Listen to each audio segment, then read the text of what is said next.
Hey everyone, thanks for joining me on the in-depth look at the Ford 4.2-inch productivity screen in the 2019 Ford Ranger. This is the productivity screen and gauge cluster that you get on the XLT trim level. It's controlled by this 5-way pad that's on the steering wheel, and the whole system or screen is laid out in a left to right function. So going all the way to the left will get you out to this main menu. It's comprised of trip 1 and trip 2, which are the same thing. You can keep track of two different trips separately. That's pretty standard.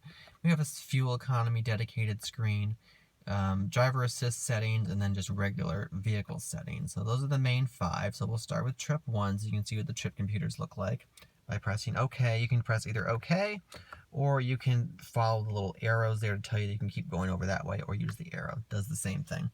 So scrolling down, you can see on the side there, you have a digital speedometer, distance to empty, trip odometer, trip timer, average fuel economy, and then a summary screen which has total miles driven, time, distance to empty, and then fuel economy on the side.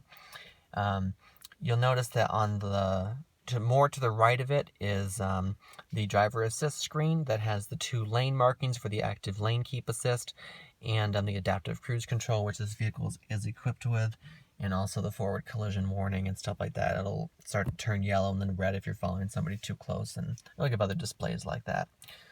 So getting out of the trip 1, trip 2, I'll show you the fuel economy screen. The fuel economy screen is almost exactly like a trip computer.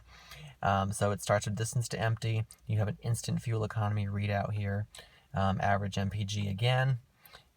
Fuel history over the last 30 minutes, average speed, a slightly different summary screen. I like to leave it on this screen while I'm driving because it gives me the instant and the average, so I can always be comparing what I'm doing right now versus what my average is. So if I keep my instant above the average, then I know my fuel economy is going to go up. So I like that screen. And then this screen below it gives you what your auto start stop status is if you have enabled or disabled it. Things like that. So down to driver assist, we'll start with blind spot. You can turn blind spot on or off. You can also assign trailers, and you can assign 3 trailers. As you go into the screen farther, it'll ask you how long it is. You can set all that stuff up. So that's kind of cool that it has trailer coverage. You can turn cross traffic alert on and off. Cruise control, you can set it to adaptive cruise control or normal if you have the adaptive cruise control. However, you cannot change the sensitivity or the aggressiveness with the adaptive cruise control operates. Driver alert, you can turn that on or off. You can go to the display of the driver alert to tell you if it thinks you're driving drowsy. We can go into lane keeping. Now you have a few different modes for lane keep. I like to leave it just on aid because I don't, but you can have just the alert. So if you don't want it to actively steer, but you want it to tell you that you're drifting out of your lane, you can set it to alert. If you just want the assist, set it to aid. Or if you want the beep and the active steering, put it to alert and aid. Pretty simple there. You can change the intensity of it as well.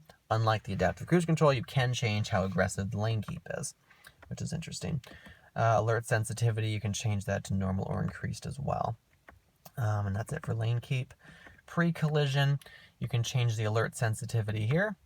You can have a distance indication on the screen on the right, which you can't see right now because that only shows up in the or the trip screens. But the distance indicator is that little cone shaped thing in front of the truck there. That'll change colors and it'll show you when there's a vehicle there. But let's go driver assist and back to pre-collision. I think this is where we were. Alert sensitivity, we did that. Distance indicator, yeah, then active braking. You can turn the active braking on and off, pre-collision on and off, and that's it for pre-collision. And then tire pressure display here. Trailer sway on and off, trailer sway control. That's it for driver assist. Oh, and by the way, I forgot, if you want to reset anything in these trip computers, you hold down the OK to reset. And you'll see the bar graph start to count up as you hit OK. Maybe you won't on the DTE screen. If I go to the MPG, it might. So hold down OK here. And you'll see it start to count. Boink, boink, boink. But if you let go early, it won't reset it. You have to wait for it to go all the way across, and then that'll reset your values. So I think we covered everything in driver assist. Yep. So let's go to settings.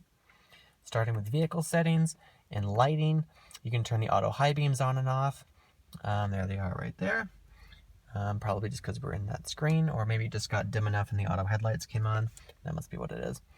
You turn the daytime running lights on and off. The auto lamp delay for when you get out of the vehicle, those are your options there. Why you'd want it on for 2 minutes, I can't imagine, but anyway. What else can you do here? Go into locks. You can turn auto lock and auto unlock on and off. Mist lock, this is if you have the tailgate or one of the doors not completely closed and you go to lock the car, it'll chirp the horn twice. Switches inhibit. If you lock the vehicle with the windows down, it'll turn off the interior lock and unlock controls so nobody can get in the car that way. Remote unlock. You can change it so when you hit unlock once on the key, it does all the doors, including the tailgate because this is a pickup, or just the driver door. That takes care of locks, I think. I don't think I missed anything. Nope. Tow. If you need to tow the vehicle itself, it'll tell you if the conditions have been met or not. Oil life reset. That's where that is. Remote start. Now this vehicle does not have factory remote start, but with Ford Pass Connect, you can still use your smartphone to remote start it even without factory built in, which is interesting. And you can set the system on or off, and you can change the duration to 5, 10, or 15 minutes. Seat belts, it'll tell you all occupants' seat belts if they've been attached or not. What else? Wipers, you can turn the courtesy wipe on and off. What's a courtesy? That's when you wash the windshield, and about 5 seconds afterwards it wipes one more time just to take care of any extra drizzle that might have gotten blown into your line of sight. My key, this is where you would go in to create a my key or check your my key status. This is the thing that limits the top speed of the vehicle and the volume, stuff like that. Display.